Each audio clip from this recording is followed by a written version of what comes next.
Una vez más, los temas están referidos una parte a la historia y otras, por supuesto, a nuestro quehacer cotidiano y sobre todo al destino del país, a las perspectivas de nuestra nación en los próximos meses y años, por no decir semanas, porque estamos en una situación cada vez más calamitosa que nos llevaría a pensar.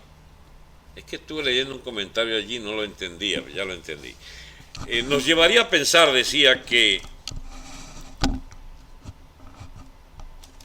pareciera que no va a pasar nada y sin embargo el país está al borde de una situación especial. Yo no digo que estamos llegando al llegadero para ganar o para que el gobierno caiga. Lo peor es que no puedo ni dar esa noticia ni dar la contraria.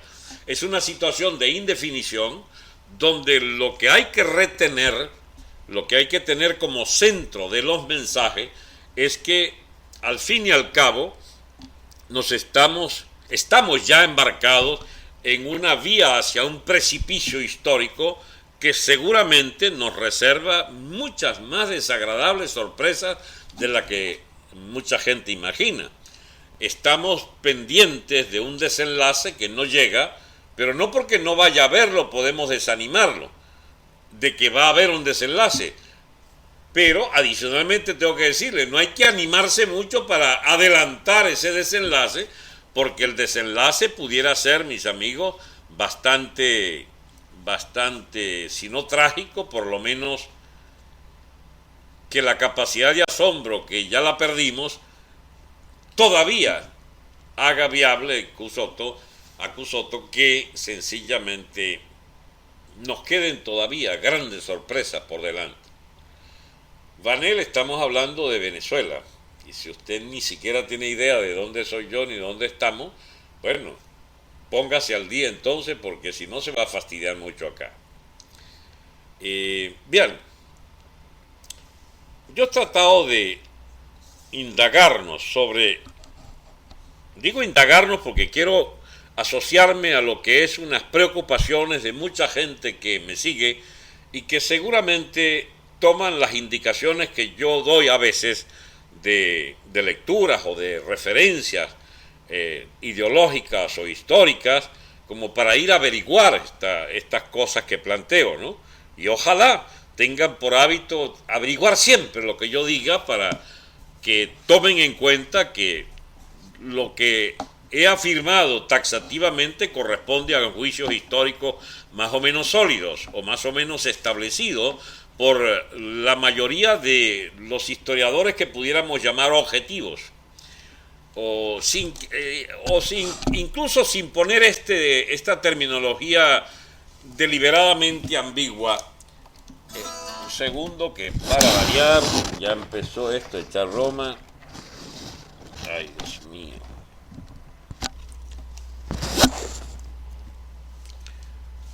Decía que historiadores que no reparan, no se detienen a adornar mucho los hechos, sino sencillamente que los plantean tal como sucedieron. Es decir, tenemos una versión de la historia universal, de la historia de los imperios, de la historia de los países, muy cercana a la historia real, y ni siquiera las más reales de las historias puede atribuírsele una objetividad absoluta, porque generalmente están motivadas por alguna visión parcial, un prisma, es decir, el vidrio a través del cual produce subir unos colores, bajar otros, hacerlos menos multicolores, hacerlos más grises o de mayores tonalidades, y eso es muy difícil lograr un retrato perfecto de la realidad, más aún cuando hablamos de episodios históricos del pasado. Y bien, ¿cuál es la verdadera historia? Les explicaba en estos días que la historia tiene demasiados problemas para ser comprendida, porque al fin y al cabo no hay manera de tener una visión exacta de todos sobre los mismos hechos. Los mismos hechos son juzgados de acuerdo a los intereses de la persona que está enfocándolo y tiende generalmente a cargar las tintas según sean los intereses de cada cual. Por eso la revisión de la llamada, lo que se ha llamado la verdad histórica es muy relativo, y más relativo aún es lo que se ha dado en llamar la memoria histórica, porque la memoria por definición es parcial, de manera que no intentemos ir más allá de lo que cualquier persona bien intencionada puede hacer. Y este es mi caso, yo juzgo cosas que ya son absolutamente demostrables y aún así pudiera tener una intencionalidad en lo que digo, aunque sea subconsciente. Cuando digo, por ejemplo, que la historia del mundo es la historia de los imperios, quiero referirme a lo que pudiera ser universalmente más aceptado, porque en realidad no hay cosa más complicada que la historia de la humanidad, si tomamos en cuenta que la humanidad ni siquiera se sabe cuándo se constituye como tal, porque si vamos a la historia del hombre que asume su propia existencia como dato fundamental del inicio de la historia, bueno, no hay tal conciencia del mundo, porque el mundo es ya una palabra complicada. ¿Qué es el mundo para un esquimal del siglo VIII, del siglo XV o del siglo XX, si el esquimal vive demasiado al norte del círculo polar ártico?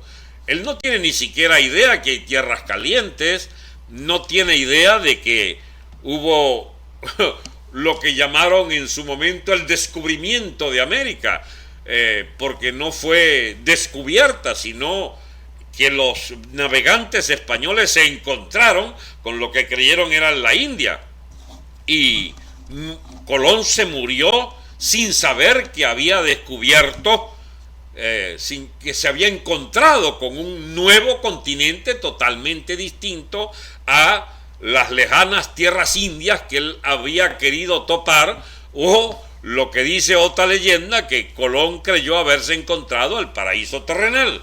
Bueno, lo concreto es que estas tierras que le pusieron el nombre de América por el segundo a bordo de Colón, que se llamaba Américo Vespucci, o no sé por qué otra razón, es un hecho que lo que sería entonces una tierra de colonización española, al propio tiempo se convirtió en una tierra de codicias para todos los imperios que competían o concurrían en la historia compitiendo con el imperio español. Y tenemos al más activo de todos, pues el imperio inglés, también los holandeses y también los franceses.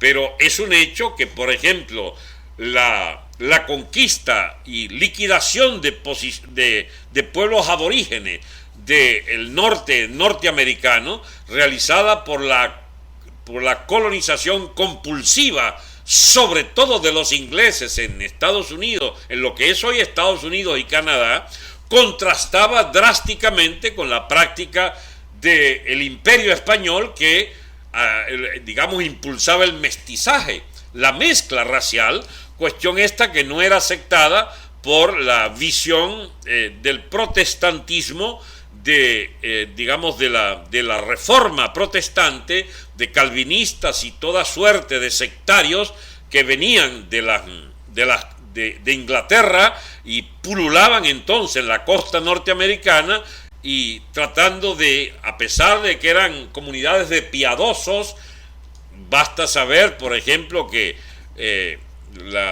cada una de las grandes sectas futuras de Estados Unidos tiene una colonia original allí en las 13 colonias de la costa atlántica de Estados Unidos, y una de ellas era también una colonia católica, porque todos venían fugados de Inglaterra en realidad para aprovechar lo de la libertad religiosa, que era la innovación de esas prácticas absolutamente libres en el nuevo continente, un continente donde no habían los terribles problemas que se originaban en la tierra original, donde todos coexistían, pero donde todos tenían luchas ancestrales por el dominio de aquellas islas británicas, Inglaterra, Gales, Escocia, no como isla, digo, como el United Kingdom, pues el Reino Unido allá de Inglaterra e Irlanda, que era pues una tierra de disputas de nobles, por supuesto con su monarca y por supuesto con las terribles luchas intestinas. Efectivamente Portugal colonizó Brasil, pero fue una colonización mucho menos, digamos, menos aspavientosa que la inglesa, y además Portugal como país católico, como una monarquía católica, incluso en simbiosis con la monarquía española por un tiempo, el Tratado de Tordesillas, auspiciado por el Papa, daba pues una división a las tierras en América a ser conquistadas, sea por España, sea por los portugueses. Y entonces de ahí surgió pues la entidad brasilera como heredada pues de la monarquía brasilera, de la monarquía, perdón, lusitana, de la monarquía portuguesa, sobre todo la Casa de Braganza, creo que fue la última, y entonces los países hispanoamericanos tenían el grueso pues del continente, porque era de todo el sur de los Estados Unidos, en disputa a su vez con Francia y con Inglaterra.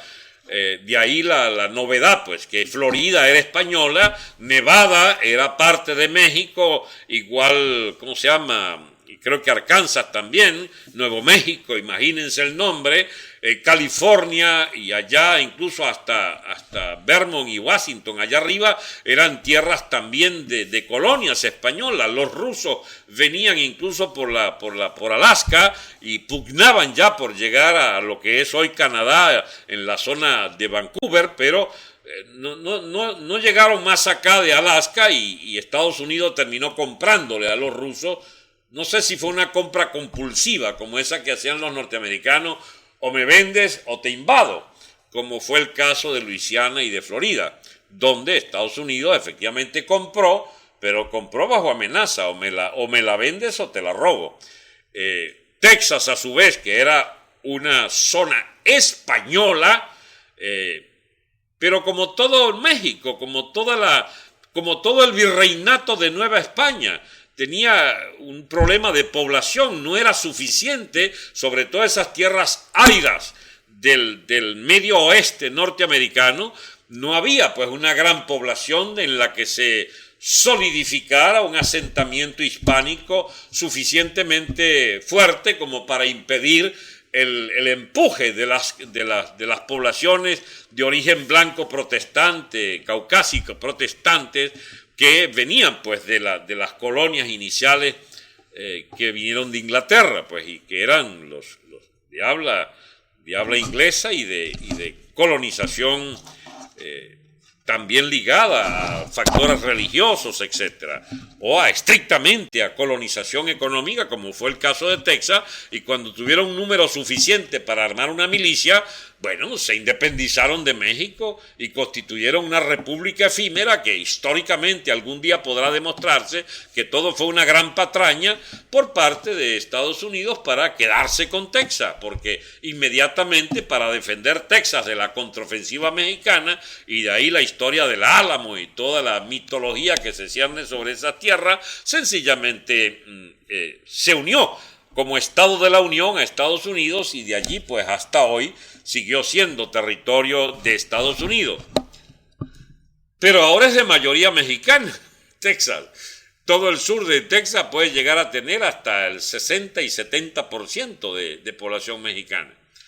Yo he sostenido, mis amigos, yo no sé quién más diga esto, no es que se me ocurra una originalidad, pero para mí, que lo que está detrás del muro, de la construcción del muro de Trump, no es ni siquiera una agónica necesidad por parte de la sociedad norteamericana y su Estado imperial.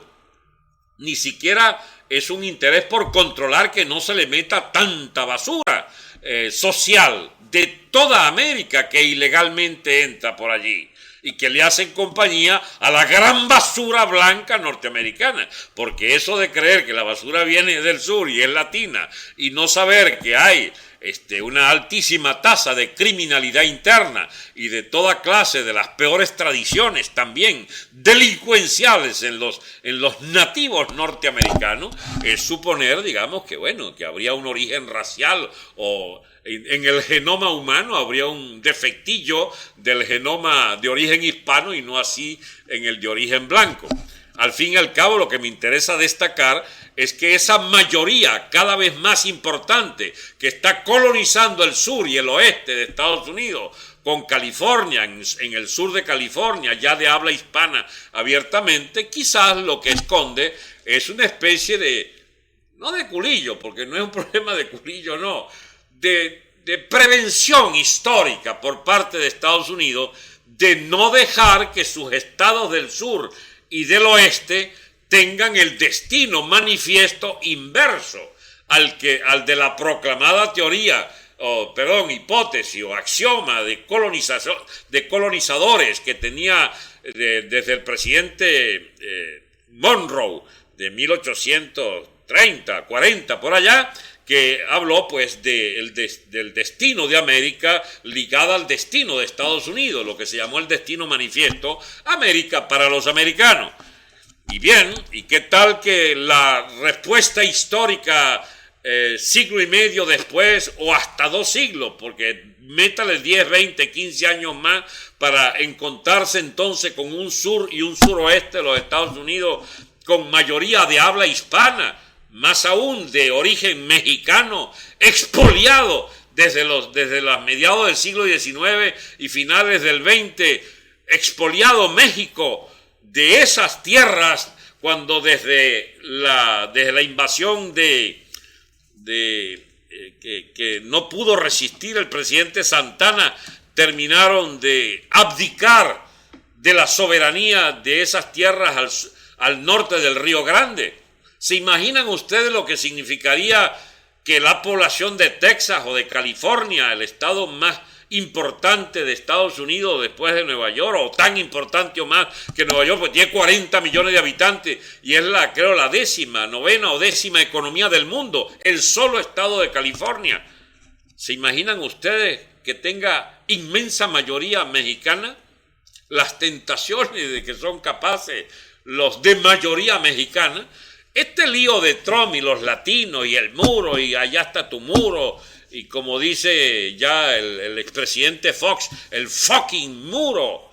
Bueno, el fucking muro, mis amigos, quizás tenga un interés muy estratégico para Estados Unidos, en el sentido de reclamar del lado de esa pared para acá una soberanía absolutamente indiscutible y la eventualidad incluso de permitirse hasta exterminios de ser necesario en el futuro o echar por fuera de esa pared al que ellos consideren indeseable. E indeseable puede ser una mayoría mexicana la que quieran reducir, no a minoría, pero sí a una mayoría que no siga creciendo a la velocidad que va, porque se van a encontrar los blancos con que son el 10% en medio siglo en esa zona.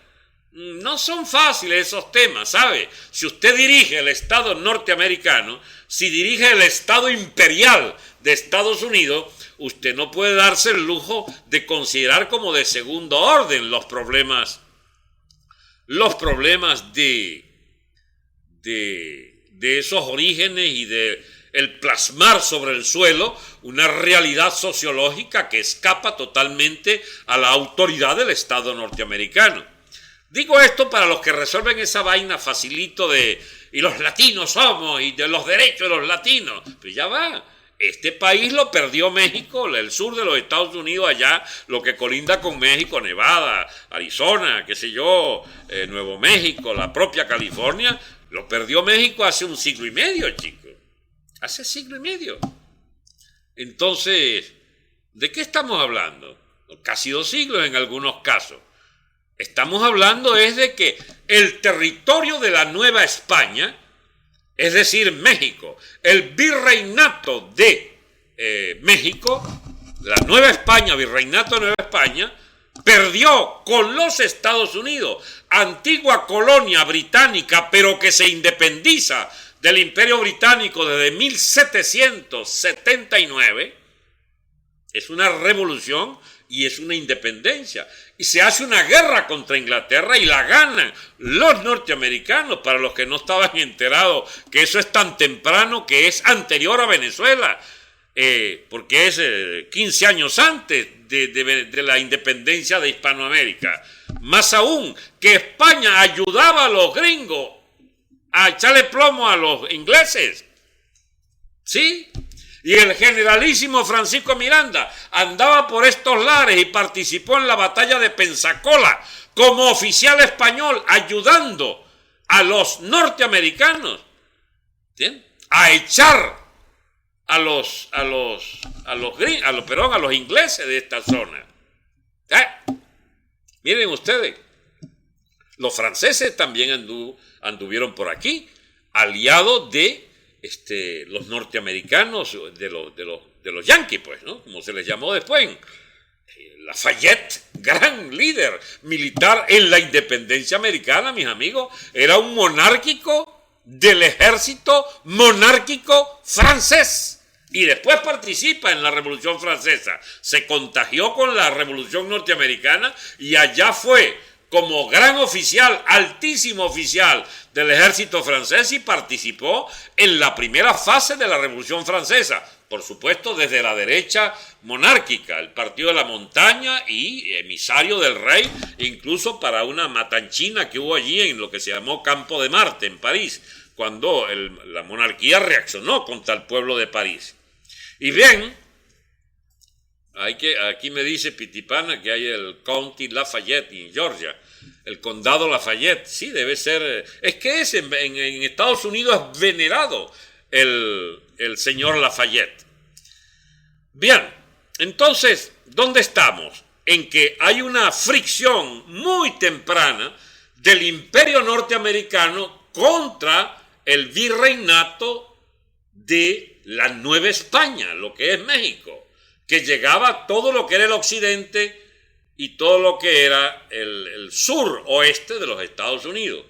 Ajá. ¿Y cuál era la venganza inglesa? Bueno, se afincó en Canadá. No hubo nadie que pudiera sacarlos de allí a los ingleses.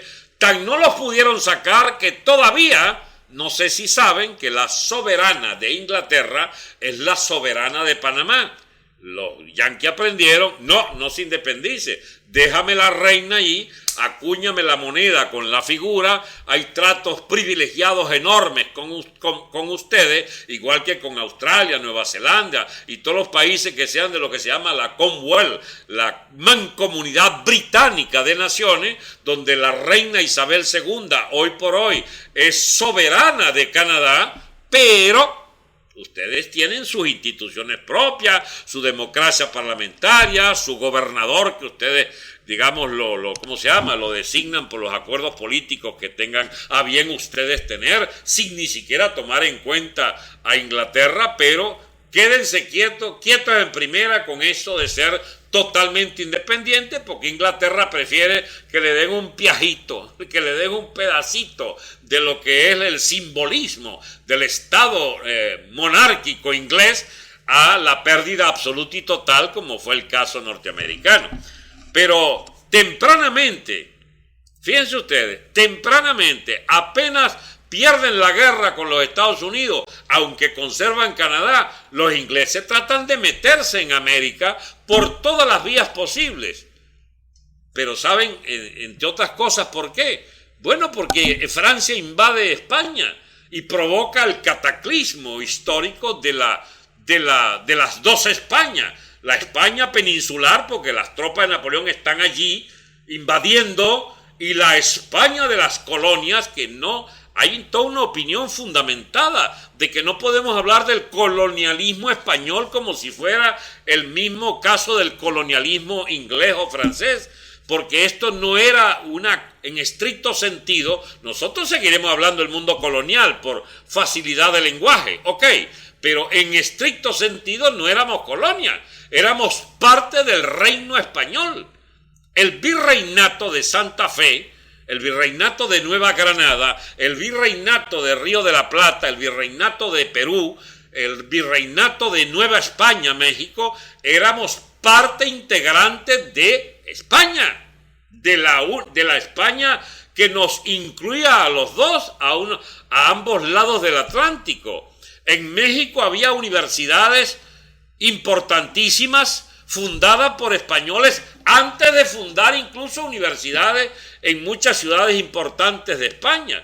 Para ponerle un caso, esto lo aprendí recientemente, que por ejemplo la ciudad de Oviedo, en Asturias, pues, que es algo así como la cuna de España moderna, porque de allí es donde viene la reconquista, desde Asturias, de los altos de Asturias, desde el Cantábrico y todo lo que significa las tierras de León y Asturias, etcétera, implica la guerra de lo que se llama la reconquista. Es precisamente, y la primera ciudad imperial, y que, bueno, ahí está los primeros reyes españoles propiamente dicho. Estoy hablando del siglo X, XI, XII. Son entonces, es la ciudad de Oviedo. Bueno, en Oviedo, la Universidad de Oviedo es más tardía, o sea, se fundó más tarde que en, ¿cómo se llama? Que en México, la Universidad de México, o las propias otras grandes ciudades mexicanas, Puebla, o ¿cómo se llama? Monterrey, etcétera. Entonces, hablamos de una conquista distinta a las inglesas, de una simbiosis cultural, lingüística distinta a los ingleses. Los ingleses terminan imponiendo el inglés en Estados Unidos porque matan a los aborígenes en lugar de enseñarles a hablar inglés. Los españoles no matan a los aborígenes. Uno de los más grandes estafadores que tiene la historia nuestra es Chávez, que inventó esto de que hubiese habido un exterminio español de ¿cómo se llama? De las razas aborígenes. Eso no fue así. Chávez, como muchos de los izquierdistas de la propia España, caramba, ¿cómo se llama? Enaltecen todo lo que signifique la llamada leyenda negra para ver cómo malponen el llamado colonialismo. Pero resulta que eso no fue así. Y los ingleses, tan no es así que los ingleses aspiraban a liquidar a España y ser ellos los nuevos sustitutos del imperio español, y nos trataban como tierras a anexarse a su imperio. Por ejemplo, en 1808, cuando andaban por ahí el movimiento, creo, de Wally España, o Miranda creo que es el 8 o el 9, que anda por allí con la expedición de la vela de Coro. Yo me pierdo, más allá de 2 siglos yo me pierdo, no he vivido tanto. Pero en esos incidentes, digamos, precursores de la independencia venezolana, cuando Miranda viene a traer la bandera, a la vela de Coro, etcétera, bueno, en los mismos años andaba bombardeando el puerto de Montevideo y el puerto de Buenos Aires, Río de la Plata, una escuadra inglesa ocupando. Hubo 2 intervenciones inglesas de ocupación, de guerra inglesa contra el virreinato allá de Buenos Aires, amigo, del Río de la Plata, ¿sí? Entonces hay una ocupación de la ciudad por parte de los ingleses y de Montevideo también.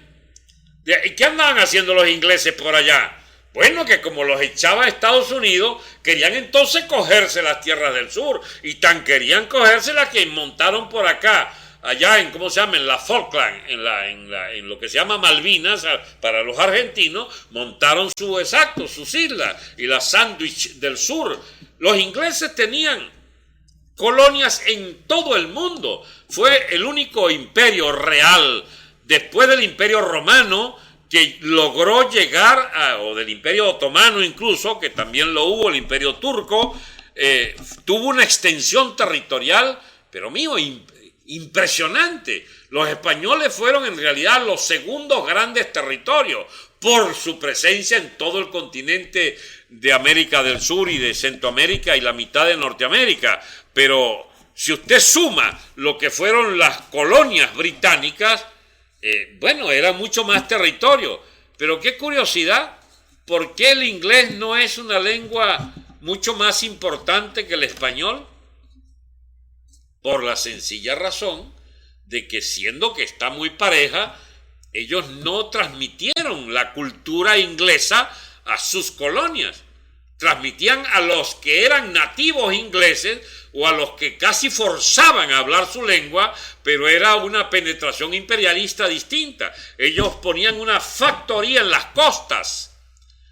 Para ponerles un caso, Egipto, por ejemplo, que estuvo dominado siglo y medio por los británicos, ya desde que desalojan allí al Imperio Otomano Turco, bien los ingleses y los franceses, pero sobre todo los ingleses en este caso, fundan la Universidad de Alejandría en 1910 o 12, en este siglo, 3 siglos más tarde o 2 siglos más tarde de lo que han debido fundar las universidades en sus colonias del norte de África o en el Medio Oriente. ¿Por qué? Porque a los ingleses lo que les interesaba era el saqueo, no les interesaba para nada la colonización y la simbiosis con la población nativa, menos todavía enseñarles la lengua. Por eso es una gran distinción hablar de imperios generadores e imperios, digamos, ¿cómo se llama? Imperios depredadores. El imperio inglés es un imperio depredador, el imperio holandés también. ¡Qué casualidad! Eran protestantes, luteranos, eran de todas las sectas que implicaban la lucha contra España, que era el país de la contrarreforma, de la racionalidad católica.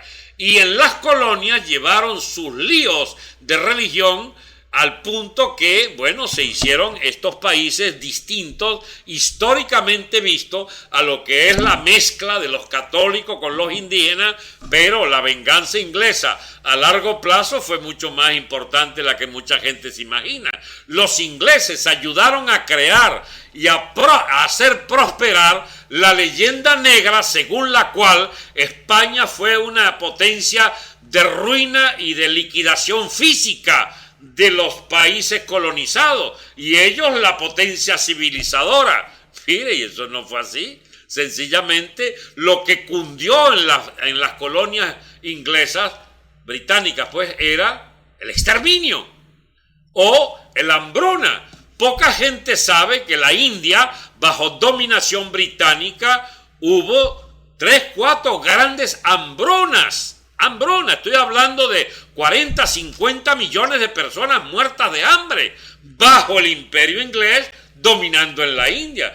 Y era la economía hindú, antes de llegar los ingleses, era una economía de subsistencia, no era de gran progreso, ni mucho menos, pero esa gente no había tenido hambruna. Las hambrunas vinieron con la dominación imperial y con la conversión del campo hindú en campo de experimentación para la naciente industria inglesa, que necesitó algodón y necesitó el añil y todas las fibras de tratamiento industrial. Es un cuento muy largo, hay que ponerse a estudiar además para poderlos transmitir con alguna fiabilidad, pero en lo que fue la última hambruna, la de Bengala, eso fueron 10, 12 millones de muertos, y eso es reciente, fue en el siglo XX, a principios del siglo XX.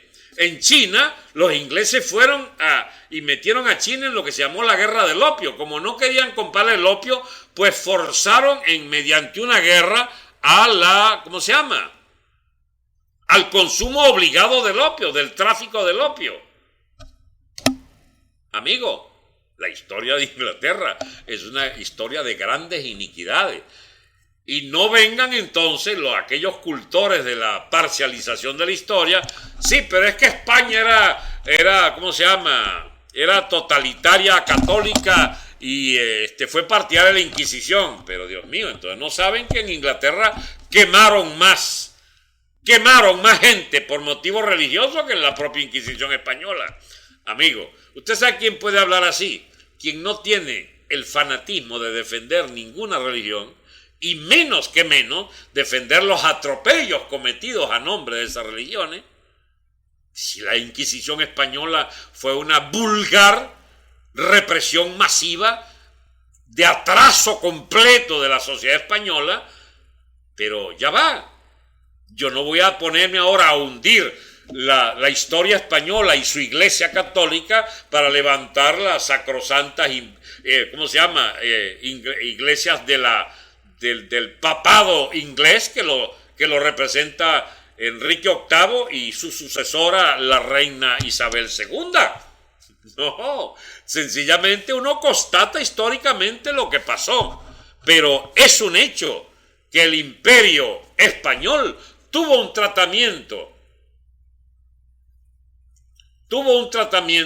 totalmente distinto a el tratamiento a los indígenas, quiero decir, al que le dieron los ingleses a los indígenas.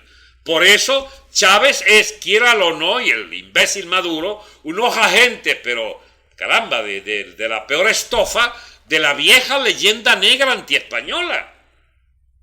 Y de alguna manera llevan agua al molino de esa leyenda negra fabricada por Inglaterra y por Holanda contra España.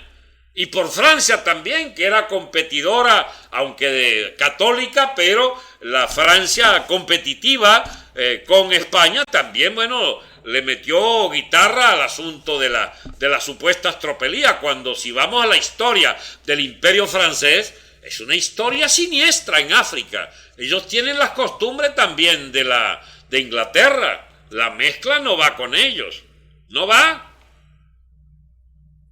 Son racistas, igual que los ingleses. Los españoles no.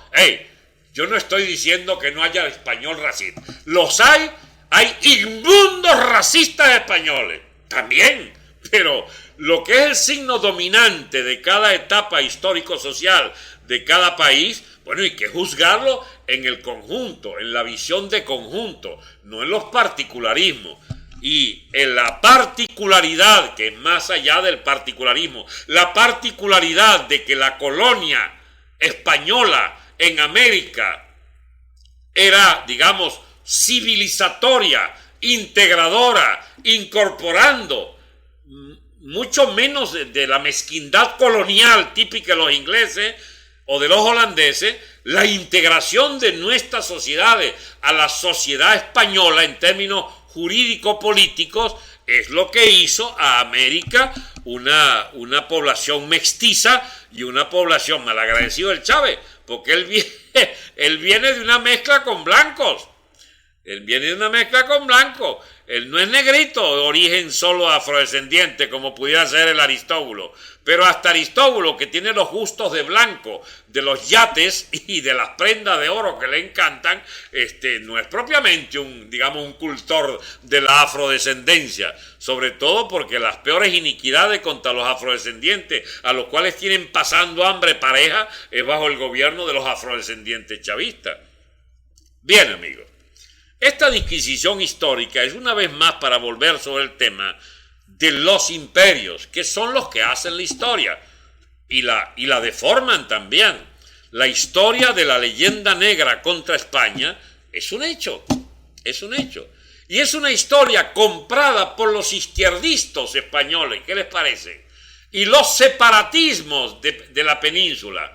¿Por qué fructifica tanto? Bueno, porque los mayores, digamos, difusores de la leyenda negra española contra la colonización y contra todo eso son los propios regionalismos hispánicos, catalanes, vascos, que sencillamente echaron a rodar, aliados de la izquierda, esta imbécil de los tontos de Podemos o de la ETA terrorista vasca. ¿Por qué Provincia Vasca generó un movimiento como el ETA?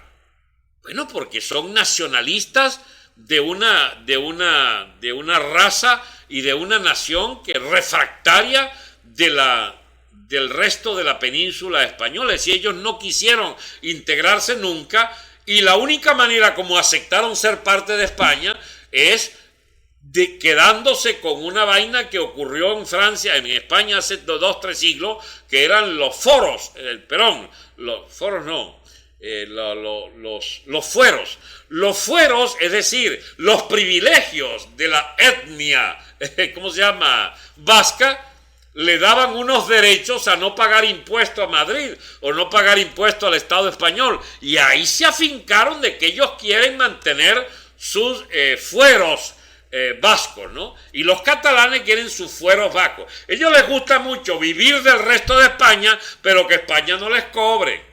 Ellos comercian, pero 9 de cada 10 euros lo comercian con el resto de España, pero que España no le quite impuestos, porque entonces colonialistas, criminales, etcétera, etcétera. Ay, mis amigos vascos, pero de este lado del Atlántico también existimos personas que comprendemos que ustedes en algunas vainas están metiendo mentiras, porque no es verdad que vuestra lengua, por ejemplo, tenga derecho a existir contra los que hablan español. ¿Y por qué no dejan hablar español? ¿Por qué siempre quieren empujar una minoría vasca contra una mayoría de lengua hispánica en la propia vascongada? Igual a ustedes, amigos catalanes, ¿por qué ese empeño en que no se pueda hablar español y que en las escuelas los niños no puedan ni siquiera hablar español? Porque ustedes catalanizan. Muchas mentiras de quién, no serán mías, porque yo sencillamente estoy explicando lo que se denota de la lectura, pero casi superficial. El que quiera leer algo. A ver, Cristian quiere que yo hable de Salarromer y su hijo se reunió con Uribe el viernes. ¿Y qué, mis amigos? ¿Qué, Cristian? Ustedes no saben que estamos hablando de otra cosa y no lo que a usted le interesa. Busque los periódicos, cultívese con lo que ha podido desprenderse de Uribe con el amigo Salarromer, pero yo no estoy aquí para hacerle propaganda a esa reunión, que la hubo, y les deseo mucho éxito con lo que hayan decidido. Al fin y al cabo yo tengo grandes coincidencias con el señor Salarromer y con el señor Uribe, pero esta discusión que tenemos aquí no tiene nada que ver con eso. Lo digo esto para aprovechar de que hay mucha gente que se mete aquí a que uno le pare bola a ellos, en lugar de ellos pararle bola a uno. Si usted quiere hacer si usted quiere hacer una charla, bueno, invite y van los que quieran oírle. Entonces yo no quiero hablar de su tema, yo quiero hablar del tema que trae aquí a las personas y que no me ponen un tema, sino que les gustan los temas que yo pongo. Yo soy de Cataluña, dice David Jiménez, magnífico. No se descentren. No, yo vivo con esta eterna historia de tener que pelear con la gente, porque la gente siempre anda con su manía de querer que es el tema de ellos el que hay que tratar. No me da la gana, Cristian. En la historia mundial, entonces, lo que prima es la historia de los imperios. Y en la historia de los imperios está nuestra propia historia, porque fuimos parte del Imperio Español. Una zona marginal, no era una colonia. Imagínense ustedes, en esa época no había petróleo, sí lo había, pero estaba oculto bajo las piedras allá del Cretáceo, qué sé yo. Y entonces, bueno, había unas tierras muy buenas, pero habían mejores tierras o variedad de climas en Colombia, por ejemplo, que generaron mucho más cultura agrícola que en Venezuela, con sus planicies inundadas o demasiado sol, que se dio para el gusto de los colonos españoles o de las propias tribus que preferían, en los chipchas colombianos, que apenas se asomaron a Venezuela hasta las zonas altas de los Andes, pero no les gustaba coger Pavarina o Paguanares, eran tierras muy calientes. Eso era tierra, para indios guerreros y para, arreadores de ganado, más o menos semisalvajes, realengos, cimarrones. No, la historia de la agricultura de los países de fuerte tradición agrícola son de tierras de otro clima. Por ejemplo, en Argentina, con la pampa húmeda, o la pampa de Uruguay, con su riqueza excepcional para ganadería y para agricultura. El resto, pues lo que es la economía de subsistencia del conuco, de la pequeña hacienda, de la propiedad comunal o privada de todas las tierras de la cordillera de los Andes que arranca acá ¿cómo se llama? En los Andes nuestros, en Táchira y Mérida y Trujillo, y se llega hasta Chile, y con su lado argentino, por supuesto. Esas economías eran de tierras altas, de valles altos, y entonces eso era lo que funcionaba como la economía de subsistencia.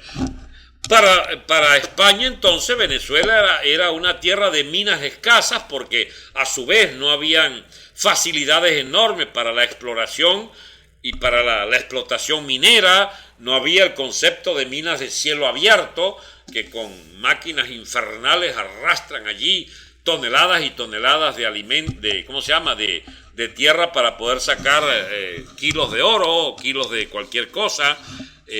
No éramos una tierra promisoria, ni en el campo de la ganadería y la agricultura, en grandes extensiones, porque eso era para el sur, para Argentina. No era tampoco para la gran minería, no teníamos tradición gran minera y petróleo no existía. Entonces, Capitanía General de Venezuela, sí, con sus ciudades altas, digamos, la ciudad de Gocha y la ciudad, ¿cómo se llama?, de Caracas, 2000 metros y 1800, y había las ciudades costeras que sí, bueno, Paria, allí, el cacao y tabaco, o los pueblitos de Barlovento, eran, digamos, los escasos, pues, los escasos cimientos de aquella colonización española. Ahora, éramos parte del imperio español, porque apenas estalla España, apenas Napoleón Bonaparte liquida la monarquía borbónica, o intenta liquidarla, o la pone en receso por 10, 15 años, y se arma el pandemonium en todas las colonias españolas, que, bueno, no terminó sino cuando España recupera, pero no pudo ya recuperar lo que había sido sus dominios ¿cómo se llama?, de la corona en la América hispánica, que ya había pasado por Bolívar y por todo lo que implicó la emancipación de toda América de cualquier imperialismo. Y de ahí venimos dando tumbos, desde esa caída del imperio español y de la inviabilidad para el imperio inglés de ponerle la mano. Anduvieron tentados, como les explicaba el caso de Inglaterra, ¿cómo se llama?, en Argentina, pero no tuvieron fuerza para derrotar las propias fuerzas españolas o propiamente argentino-españolas que repelieron esas dos invasiones inglesas en Buenos Aires. Tampoco pudieron montar un remedo de imperio allí austrohúngaro ¿cómo se llama?, en México, con Maximiliano, que duró, no sé, algunas 2, 3 años creo que duró eso. No pudieron en el plan que tenían, pero sí lograron, por ejemplo, en Panamá, hacer la escisión de parte de Estados Unidos, ya no de imperios, ¿cómo se llama?, de lucha de potencia europea, que apenas ocuparon algunas islas del Caribe. No pudieron, por ejemplo, sino parcialmente en lo de Panamá, al separarla de Colombia para poder hacer una zona norteamericana y un canal allí. Le echaron un mordisco a Guatemala, para, digamos, para hacerla una colonia allí, colonia de Belice. Le echaron un buen mordisco aquí a Guayana Esequiba, a Guayana Británica, pues, y también los franceses y los holandeses también agarraron su pedacito. En Haití pudieron morder una parte, un tercio de la isla La Hispaniola, porque los otros 2 tercios quedó en manos de España y de lo que es República Dominicana.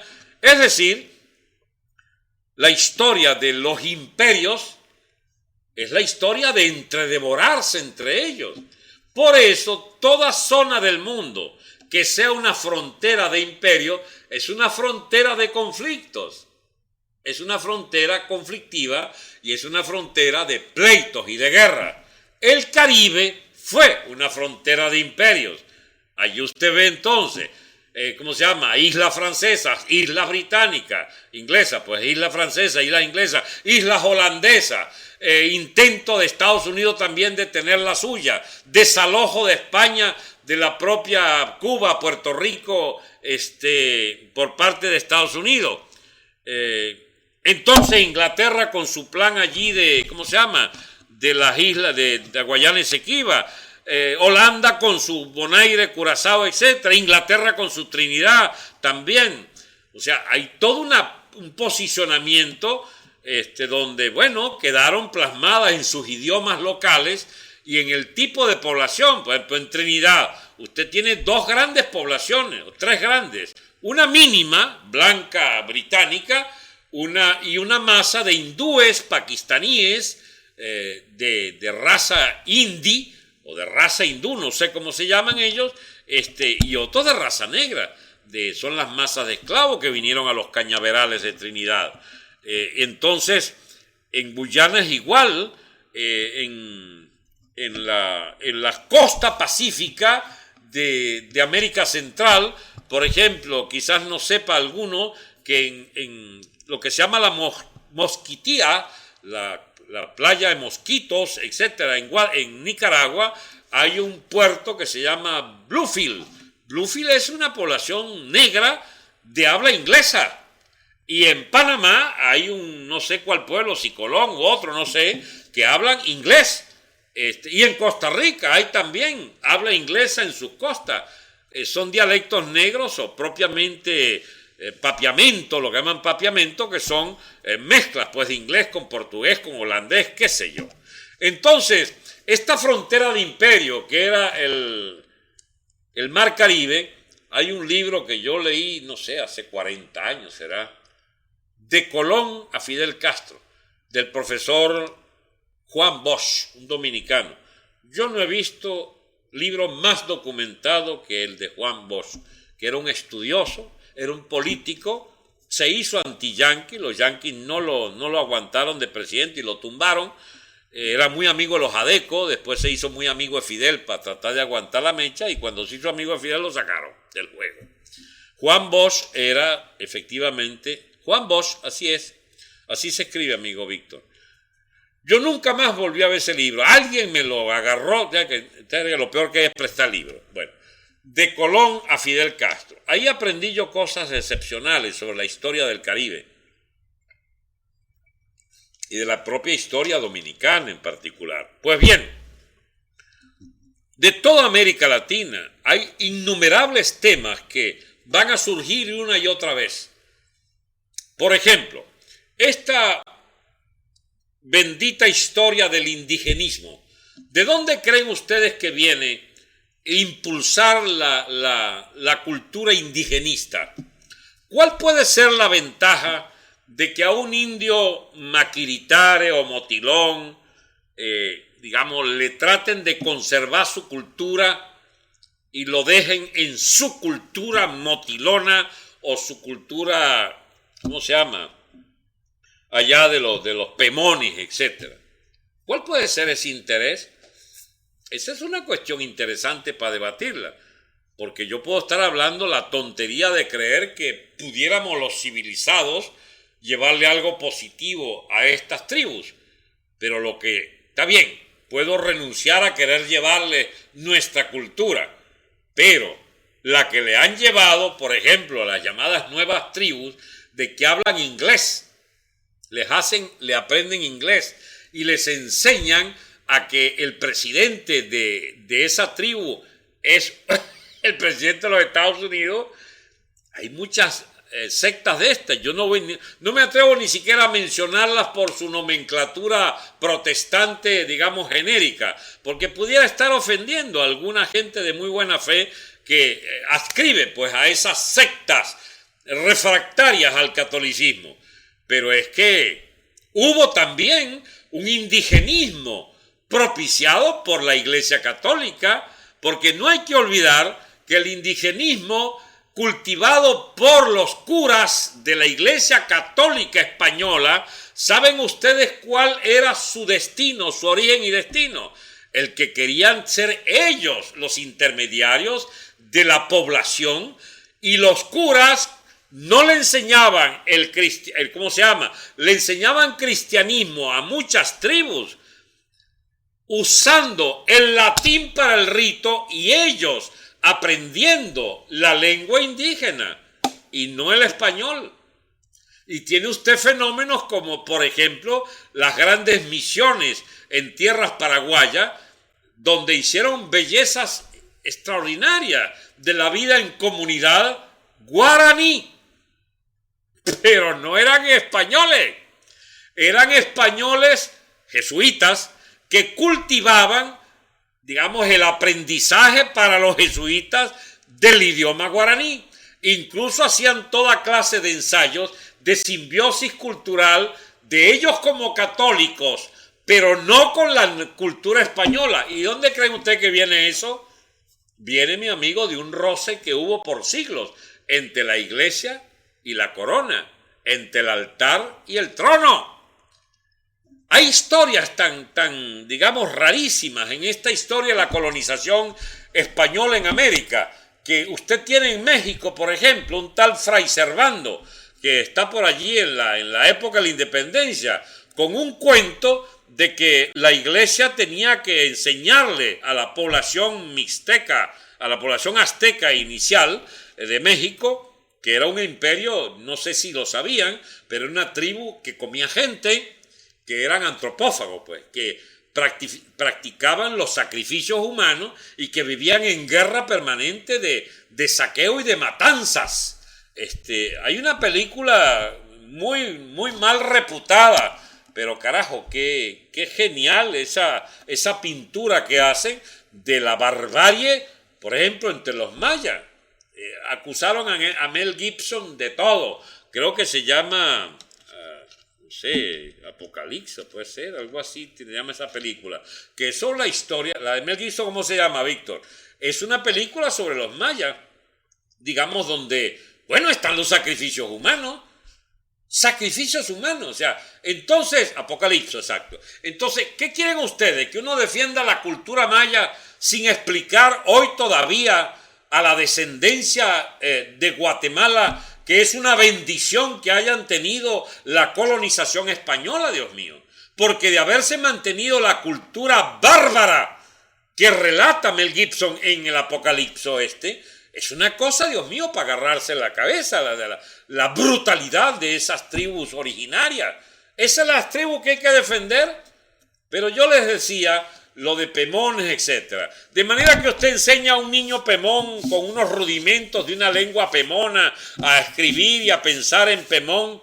¿Y a qué es lo que usted está condenando? A ser un pemón marginal toda la vida. Ese señor no conocerá la ciudad, vivirá en Guayuco, se tratará con ramas. Muy bien, entonces es un concepto de felicidad. Muy bien, es un concepto de felicidad, celebrémoslo con el pemón. Pero sepamos que ese pemón se le condena a seguir viviendo en la prehistoria, a seguir viviendo en sociedades primitivas. Esta discusión, mis amigos, tiene muchos vericuetos, pero le estaba contando, perdón la interrupción, del Fray Servando era un fraile, dominico creo, ya sé, no sé si dominico o jesuita, que tenían fuerza los dos allí. Este Fray Servando andaba empeñado en demostrar que la Virgen de Guadalupe no se la deben a los españoles, que se le apareció al indio Diego, etcétera, etcétera, sino que la había llevado el apóstol Santiago, que antes de que fuera un apóstol que, digamos, que se generó una leyenda en España respecto al propio apóstol San Pablo y a la Virgen Guadalupe, no, el verdadero Santiago fue el apóstol Santiago, que anduvo con Cristo y en el siglo I llevó la Virgen que estaba estampada en la capa del apóstol Santiago a México. ¿Pueden creerlo? Es decir que 16 siglos antes había ido la Virgen de Guadalupe en la capa del apóstol Santiago a México. Y eso lo decía ese señor sin ruborizarse y echaba sermones encendidos. Después cayó en el descrédito absoluto el tal Fray Servando. Pero esas son esas figuras cimeras. Ustedes no han oído hablar del padre de las casas y el otro Sepúlveda y la leyenda negra y la leyenda dorada y todas esas historias. Bueno, son contradicciones. Fray Servando Teresa de Mier. Ese mismo. Entonces, la historia de la propia América, y no por azar en la Nueva España, México, donde el grueso de estas cosas se terminaron de ¿cómo se llama?, de alcanzar un gran desarrollo, porque nosotros, le repito, éramos medio marginales. Las zonas grandes productoras eran pues el México, por su plata y su oro, etcétera, y la gran población. También lo era Perú con su minería impresionante, porque Perú incluía ¿cómo se llama?, Bolivia. Potosí, señores, llegó a tener, se dice, más habitantes que cualquier ciudad europea. Tenía más habitantes que Londres. Potosí, donde se llevaron el Cerro de Plata de Potosí, se lo llevaron a España. Entonces viene la leyenda negra. Robaban.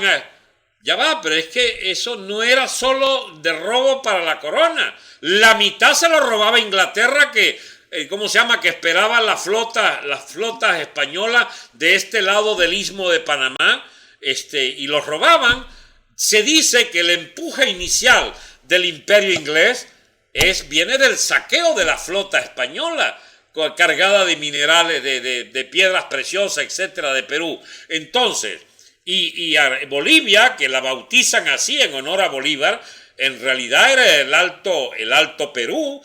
El Alto Perú era parte del Perú, riquísimo en minería. Entonces, por supuesto, al lado de Venezuela nosotros éramos un pequeño rastrojo, pero esas grandes potencias económicas que eran el imperio incaico y el imperio azteca, a su vez que los rinde o los dominan centenares de conquistadores. Pero hay que ver a qué se debió aquello de que una cultura de 300-400 conquistadores a caballo con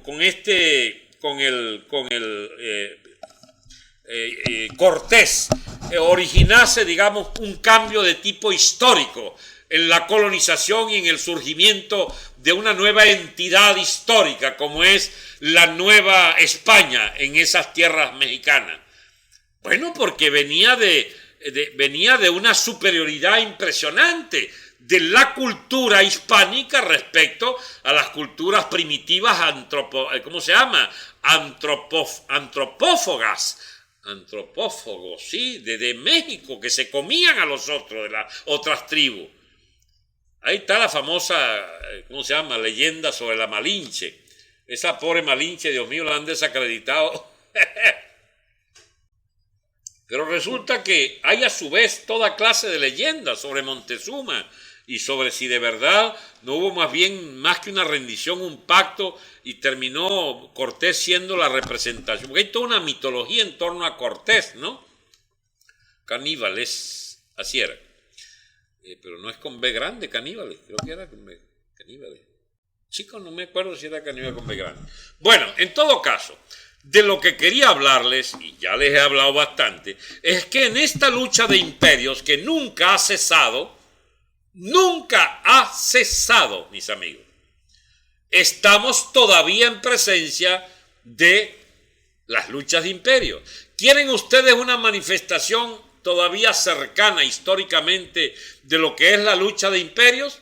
Y bien, un gran imperio que existió hasta hace 25 años y vuelve a querer aletear con otro signo ideológico, es el imperio ruso, que llegó a ser el imperio soviético de una sexta parte del globo terráqueo. Y ese imperio soviético impugna con el imperio norteamericano, moldearon la historia de la segunda mitad del siglo XX, y el imperio norteamericano, que se hizo en una gran influencia económica a expensas del imperio inglés, que debió ceder su lugar de potencia hegemónica en la Primera Guerra a potencia de segundo orden en la segunda mitad del siglo XX y de tributario del propio imperio norteamericano. En realidad hay un historial impresionante ya la gente va a decir, de saqueo norteamericano. En realidad los saqueos habían cambiado con los años, porque, no era el sistema esclavista, que era consustancial al imperio romano. No es la colonización al estilo español y el saqueo español, que por supuesto lo hubo. ¿Quién va a negar la tontería? ¿Quién va a ponerse con la tontería de creer que no hubo un saqueo de España a América? Pero hubo saqueo, pero hubo asociación, hubo simbiosis, hubo mestizaje, hubo lengua, universidades, ciudades. En ese sentido es un imperio que saqueaba, pero dejaba ciudades, dejaba cultura, dejaba una lengua, dejaba universidades, dejaba unas entidades culturales, sociopolíticas que fundaron nuestras repúblicas, de hecho, al separarnos de ellos. Mientras que, el imperio americano, bueno, un poco más complicado que el inglés, depreda y algo deja, pero generalmente depreda. No es muy dejador de cosas. De Estados Unidos quedó que en Venezuela, las perforadoras enterradas, y hubo que pagárselas en la nacionalización de CAP, porque eran inversiones. Sí, unos edificios muy bonitos, y las casas esas con sus mosquiteros, ¿cómo se llama? Con su tela mosquitero en las zonas petroleras, por supuesto muy distintas a las casas de los empleados yanquis, americanos, los gringos, de las casas para los trabajadores. ¡Ey! Enormemente decente comparada con los ranchos de paja de donde venían margariteños y llaneros, barineses, etcétera, a los pozos de allí, o también Judibana, de las zonas petroleras. Pero es un hecho que no podemos hablar de la herencia norteamericana, como sí se puede hablar de la herencia española. Ahora, ¿dónde está la herencia inglesa? La herencia inglesa no la hay. Un despojo, nos llevaron Trinidad y nos llevaron, Guayana Esequiba. Y quisieron ponerle la mano a los puertos porque no les pagábamos su deuda. Que nos ayudaron a la independencia por interés para envainar a España, como ayudaban también, a España contra Francia cuando Napoleón invade España. Entonces ayudaron a España a tratar de sacar a los franceses de España, porque eran encabezados por Napoleón, los tenían vaina los ingleses. Y las coaliciones que arma Inglaterra, por supuesto, es contra el que le quita el terreno, contra el que le quita el espacio de primera potencia o de imperio concurrente. Ahora bien, les decía, en esa segunda mitad del siglo XX, nosotros vivimos fue bajo la guerra de posiciones del imperio norteamericano a la cabeza y como líder del imperialismo de muchas decenas de naciones, y entonces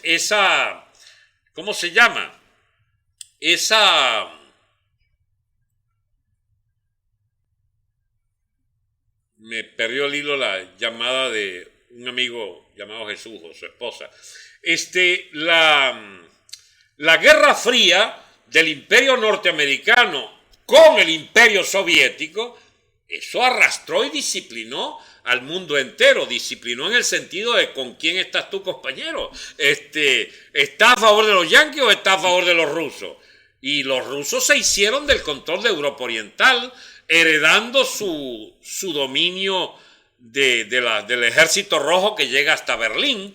Bueno, muy bien. Se le asocia también China y Corea del Norte y Vietnam del Norte, a los que ayudaba Rusia a emanciparse contra los ingleses y contra los franceses, y entonces tienes una guerra fría que se queda en África batallando por zonas de influencia, y en el mundo árabe, que trataba de quitarse de encima los imperios occidentales y se hacían los rusos de una influencia político-militar directa.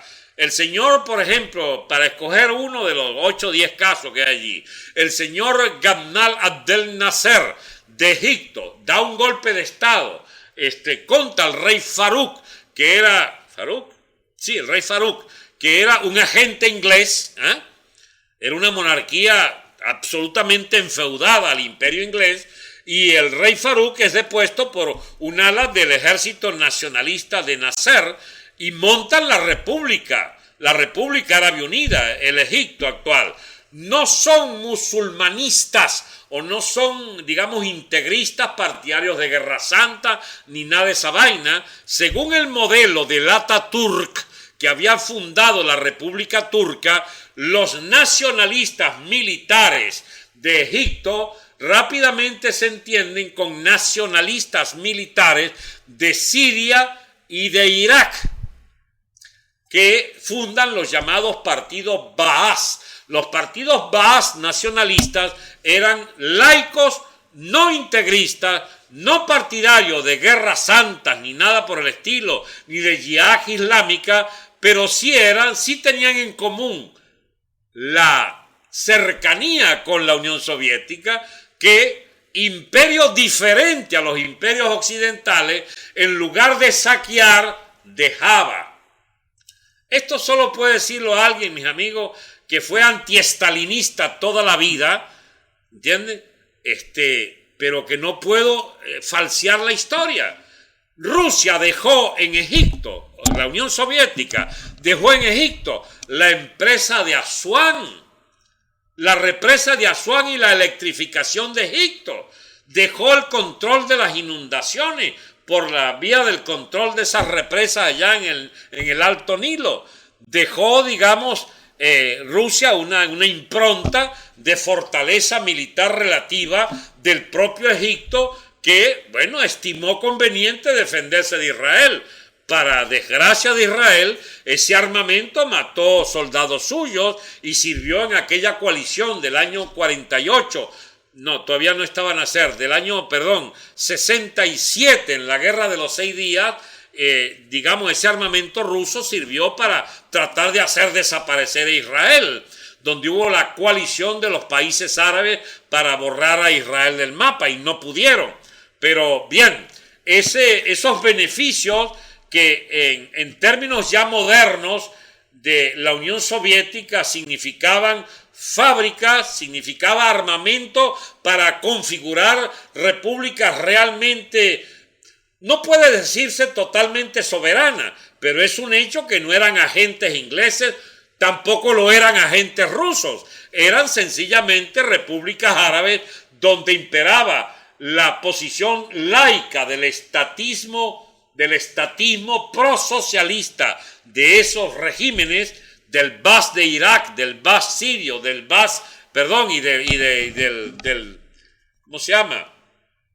nacerismo egipcio, y que también se pasa de alguna manera a el reino o el golpe nacionalista, también con sus propias raíces nacionalistas, de Gaddafi en Libia, y de ayuda sistemática a la independencia de Argelia y la influencia sobre Marruecos para echar a los franceses como una potencia colonial allí directa, y tuvieron que otorgar la independencia porque había en África toda, y particularmente en el Medio Oriente y en África del Norte, una pugna abierta de los intereses del imperialismo soviético, del imperio soviético y del imperio norteamericano, que sustituía al imperio inglés y al imperio francés en el dominio de esas colonias que fueron por siglo y medio, 2 siglos, colonias británicas o francesas, que a su vez se las habían quitado al imperio otomano, que fue el imperio dominante hasta 1820-30 en el Medio Oriente, pero que existió realmente hasta 1922, cuando cae la última y estrecha zona del Imperio Otomano, que ya se reducía a Turquía, a Anatolia, digamos, que era la capital Constantinopla, allí, que queda entonces bajo los oficiales turcos nacionalistas, que son también islámicos, pero no fanáticos religiosos, y montan con el Atatürk, el líder de los jóvenes turcos, la oficialidad de ese ejército nacionalista, que montan entonces la Turquía moderna. Esa Turquía moderna, como el Egipto moderno, como la Túnez moderna, la Argelia y Marruecos moderno, con o sin monarcas, con o sin líderes militares, han sido una experiencia histórica atípica. Miren dónde terminó Irak, con las soluciones inglesas. Las soluciones inglesas eran una monarquía que liquidan el partido Baas, muy bien, y echan allí a los, ¿cómo se llama? A las monarquías árabes allí, y pro-inglesas. Y entonces se queda ¿qué? El partido Baas iraquí, de los hermanos, no eran variantes de los hermanos musulmanes, eran, como en Egipto, eran variantes del nacionalismo nacerista. Donde más claro se ve eso es en Siria, donde el partido Baas, del papá de este chamín que está ahorita hace 50 años echando vaina ahí, el papá de él, Asaf, era el sucesor de a su vez del primero de esos representantes de ese nacionalismo sirio, que eran tan partidarios del nacionalismo nacerista, del panarabismo, es decir, de la unidad de los árabes contra la dominación inglesa y francesa, que incluso formaron parte de una efímera República Árabe Unida, que unía, digamos, por encima de la frontera y por encima del Líbano y saltando un pedazo del Mediterráneo y del Golfo de Sira allí, a Siria con Egipto. Ellos fueron una sola república en los años 50 y principios de los 60, y aquello fracasó, pero se conservó el laicismo, o sea, el laicismo, el gobierno sin interferencia religiosa integrista de ningún clero musulmán en Siria, en Irak y en Egipto.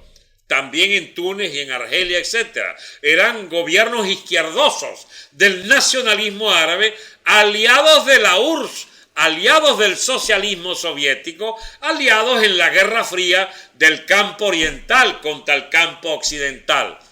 Pero es que eso no se detiene solo en la posición del Medio Oriente. Mis amigos, ustedes van a conseguir una febril actividad de Estados Unidos para tratar de influir al final de la era de Franco, no solo aliados a Franco durante todo el franquismo, sino que van a conseguir un financiamiento abierto y directo a la socialdemocracia y en particular al partido de Zapatero, con plata yanqui, chicos. Plata yanqui es la que financia la reconstrucción de la socialdemocracia en el Congreso de Suresnes. Suresnes es un pueblo en las afueras, una ciudad en las afueras de París, donde se montó el primer gran congreso de la emigración española y llevaron con pasajes a un gentío de la propia España, tolerado esos pasaportes, incluyendo el de Felipe González. No sé si Aznar estaba allá.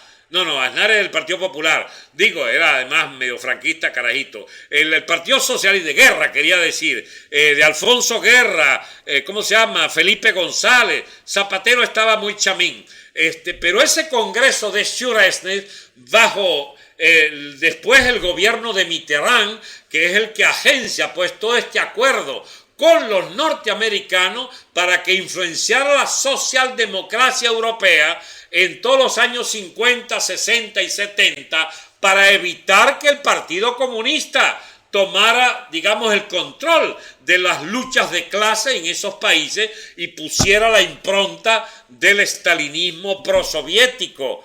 Y Carrillo, que era el jefe del Partido Comunista Español y que era el partido más popular de España porque dominaba las comisiones obreras, etcétera.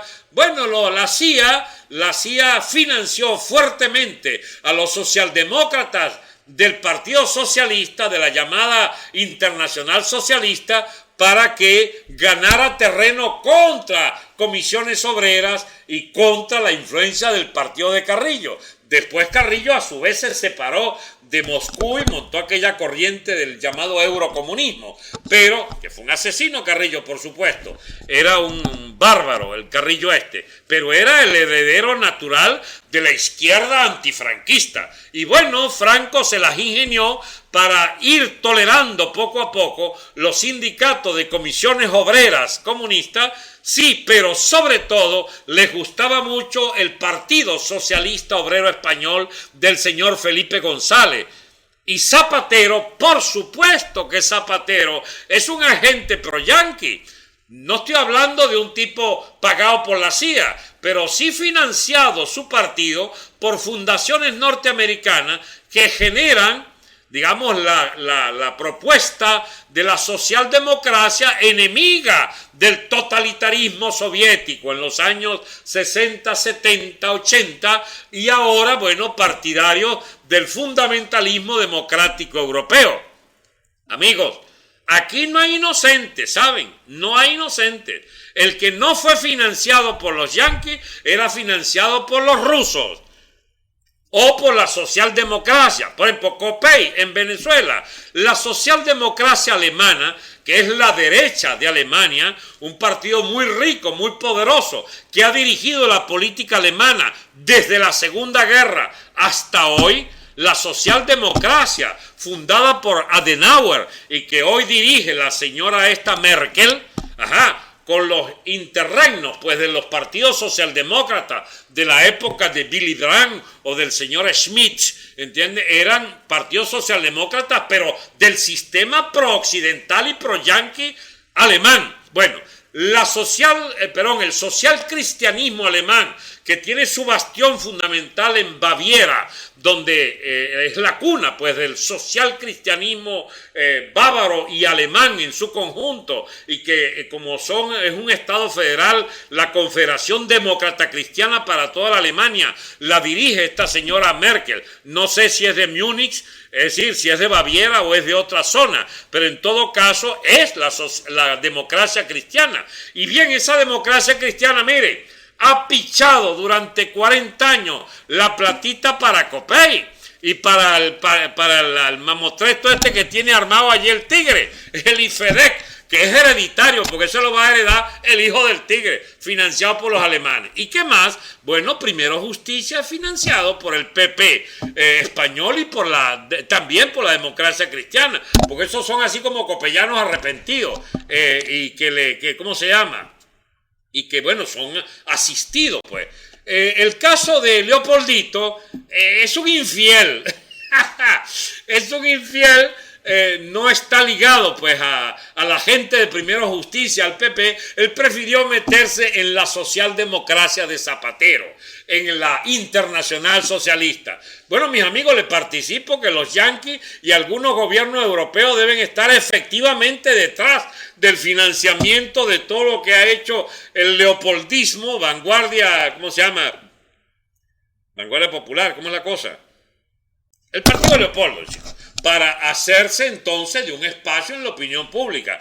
La oposición venezolana, pero con absoluta seriedad se los digo, tiene los pronombres, ¿cómo se llama? Voluntad popular, tiene los nombres hechos de todos esos dirigentes, los que se pasean y ahí anda el Luis Florido y compañía, porque lo financian desde afuera, chicos. También de PDVSA, por supuesto, el cheque inicial de $80,000 fue de la finanza de PDVSA para los amigos de Primero Justicia. En esa etapa Leopoldito era cofundador de Primero Justicia. Mire, compañeros, no le cuenten cuento a quien sabe historia. Los chavistas, por una vaina rara de la historia, son un partido de viejas crápulas de la izquierda venezolana, de exguerrilleros, de repitientes universitarios, de usufructuarios de la autonomía universitaria, de izquierdistas fracasados, de profesionales mediocres, de teóricos de cuarta y quinta categoría, suficiente como para andar detrás del trasero de Chávez y esas teorías desacreditadas del socialismo del siglo XXI. Pues bien, pero miren la suerte. Le tocó al chavismo administrar los más grandes recursos de la historia universal de país latinoamericano alguno. Y entonces, en lugar de ser financiado, ellos resolvieron financiar el Estado cubano y cuanto vago y maleante consiguieron en el mundo dispuesto a defender el chavismo como guía tutelar teórica pues del socialismo en el siglo XXI. Y se consiguieron al bolsa al aprendiz de socialista español, el tal Pablo Iglesias, que es un rolitranco de pirata, chico, un loquito de amarralo, con su propia cola de caballo allí. Eso lo que tiene son ideas de rebuznos teóricos, ¿cómo se llama?, de ideologías prestadas de una mezcla, de un sancocho ideológico que agarra vaina fascista, lo más corriente es encontrar en la corriente de Podemos una mezcla indigesta de todo el populismo, hasta vertientes nazis tienen en su vertiente ideológica. Pero como ellos son originales, ellos quieren ser un partido español y por supuesto que adopta la leyenda negra antiespañola y se liga con los nacionalismos estos enemigos de la unidad de España, por supuesto, y además el chavismo. Pero ustedes saben quién fue el principal financista del partido Podemos. El Ayatollah Khomeini de Irán, chico. Ahí empieza la plata iraní, la plata de los que cuelgan los homosexuales por el pescuezo, en grúas allí en Irán. Ahmadinejad financió con platales a Podemos, más que Chávez incluso, o tanto como Chávez. Es un partido que fue riquísimo y lo montaron como una alternativa. ¿Con qué orientación? Con orientación anti-norteamericana, anti-española. No puede decirse que sea pro algo que no sea la estupidez teórica que crea que puede haber una entidad europea que los cobije a todos. Transitoriamente puede cobijarles la unidad europea, pero por más que se vistan, digamos, por más que se vista de seda, la mona se queda. Podemos es una expresión acabada de lo más atrasado de las ideologías en la propia España, y están con la manía de convertirse en europeístas. Pero si es que España es más grande que lo que fue Europa, chico. España fue imperio. Europa no es sino una colección de repúblicas o de naciones que han intentado el dominio del mundo y no lo pudieron. En particular la Alemania nazi no pudo. No puede tampoco ahora la señora Merkel con su euro que le impusieron a toda Europa. No van a poder tampoco edificar una unidad económica que sea armónica y que no tenga los que pagan la factura. ¿Y quiénes pagan la factura? Por ahora pareciera que todos usufructúan, como los españoles, digamos que reciben plata para mantener unos déficits impresionantes en su proceso de desindustrialización. Pero todo lo que perdió España lo ganó Alemania y Francia. Y esa ruina de la industria española, esa pérdida de terreno se transformó en que 2 de cada 10 españoles no tienen empleo y que 5 de cada 10 jóvenes andaluces no tienen empleo. ¿A dónde va todo esto, amigo? Va a que España le tocará la suerte de Grecia. En 2, 3, 4 años España puede estar reventada como unidad estatal. Y bien, uno de los cultores de esa ficción tonta de que cree que van a eliminar las contradicciones de la propia España sumándose a la utopía europea, que por ahora puede funcionar para sus burócratas, para sus eurodiputados y para su casta de clientes, digamos, de las autonomías españolas, a expensas siempre del contribuyente español. Por supuesto que pueden durar 1 o 2 décadas, pero el destino histórico de España, pues mejorarían en tratar de vincularse de nuevo a lo que por herencia del hispanismo idiomático, cultural, debería convenirles a esa España eterna, el vínculo con América hispánica, perdón. Porque está en América hispánica el grueso de lo que podemos llamar una verdadera fusión etnolingüística de España y de América con España, Dios mío. De España con América del Sur y América Central y de México en particular, que es por definición la Nueva España, pero ahora sí va a ser la Nueva España. Es un país con 130, 150 millones de habitantes. Yo creo que ya tiene 3 veces la población de España, y aunque sea por ahora comparativamente mucho más culta la élite española, pero incomparablemente más culta, no se olviden que México está fabricando, caramba, centenares de miles de ingenieros, centenares de miles de universitarios, y un capitalismo que ha ido ganando en dinamismo como para hacer temerle a los Estados Unidos que podía, quitarle empleos en Norteamérica masivamente para convertirlo en prosperidad dentro del propio México. Pero esa es otra historia.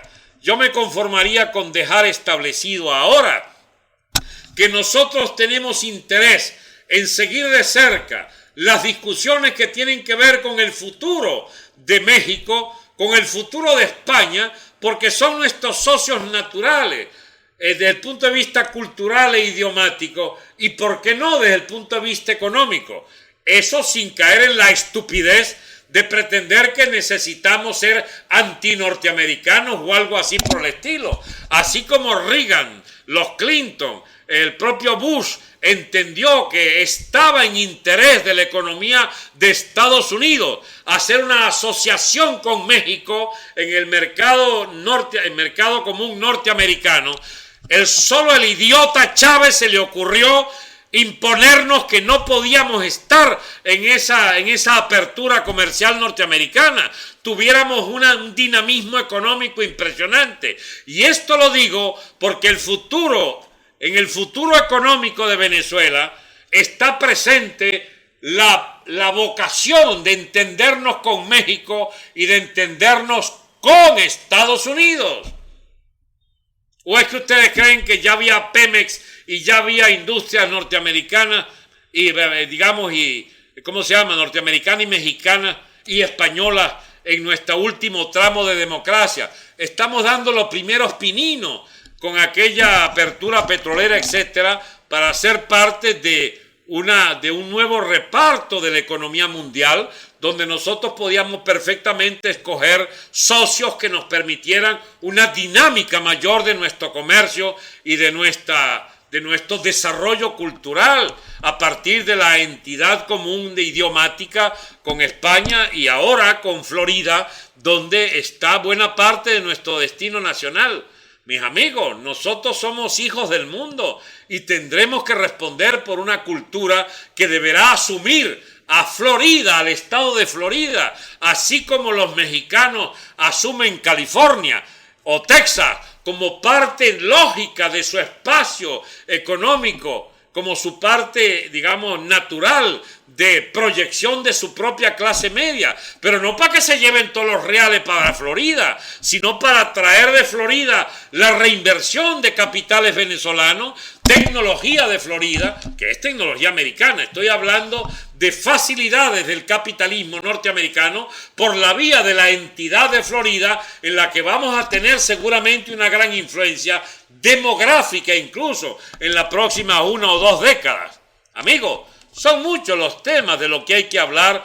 Apenas podamos sacar esta mugre de régimen de imbéciles, de idiotas, de vagabundos, de ladrones, de parásitos que no tienen límite en su codicia y tampoco para querer mantener la opresión contra ese noble pueblo de Venezuela, que tendrá que extirpar el cáncer chavista, el cáncer estatista, para poder pensar otra vez en términos de grandeza nacional para Venezuela, que tenemos, por supuesto, un gran destino a condición de comprender que somos parte de la globalidad económica mundial y que es compitiendo en el mundo entero con nuestras ventajas estratégicas, que por clima, calidad de tierra, abundancia de agua dulce, abundancia de un régimen de lluvia que puede perfectamente favorecernos si controlamos las inundaciones, etcétera, con los caudales de nuestros ríos que pueden darnos un potencial hidroeléctrico infinito,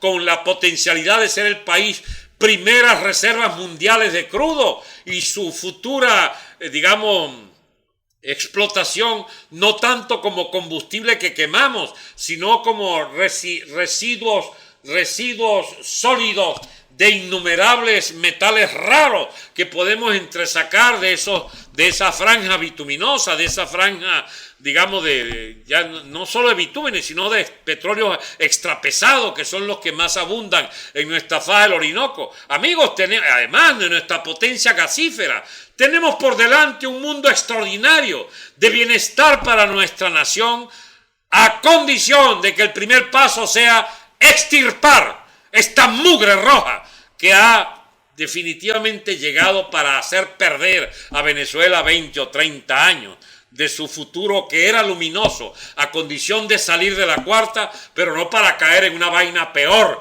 que es esta quinta de mugrienta dirección política y social de esa élite que se corrompió con el chavismo y se convirtieron todos en guisadores y ladrones. La futura Venezuela es una Venezuela de competencia internacional y de Estado democrático siempre y cuando logremos erradicar la peste roja, es decir, que pasa por un gobierno autoritario, aunque sea provisional, que nos permita rehacer totalmente las instituciones para poder edificar un Estado fuerte. Bien, amigos, eso es todo por hoy. Hasta mañana.